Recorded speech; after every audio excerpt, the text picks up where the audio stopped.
კურორტ ბახმაროში სტიქია იყო. ადიდებულმა მდინარე კურორტზე სერიოზული პრობლემები შექმნა. თუმცა ამჟამად ჩოხატაური ბახმაროს შიდა სახელმწიფოებრივი მნიშვნელობის გზაზე გადაადგილება თავისუფალია. დაბა ბახმაროში ძლიერი წვიმის გამო შექმნილ პრობლემებს გურიის მხარეში სახელმწიფო რწმუნებული გიორგი ხურჯუმელიძე ადგილობრივი თვითმმართველობის წარმომადგენლებთან ერთად გაეცნო. დაბა ბახმაროში გზის გაწმენდითი სამუშაოების მიზნით დროულად იქნა მობილიზებული შესაბამისი ტექნიკა.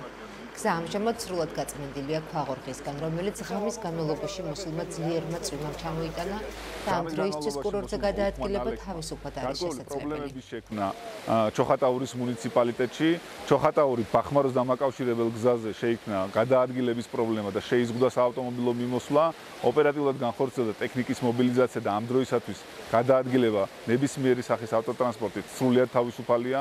ასევე პრობლემები შეიქმნა კურორტ ბახმაროშიც და საავტომობილო გზების გაწმენდის უზრუნველყოფა მოახდინა ჩოხატაურის მუნიციპალიტეტის მერიამ.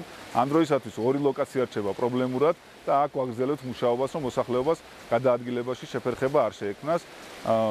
ჩვეულ რეჟიმში მუშაობს კომერციული და სავაჭრო ობიექტები, მოსახლეობის სურსათით მომარაგების და ელექტრომომარაგების კუთხით არანაირი შეზღუდვა არ აქვს.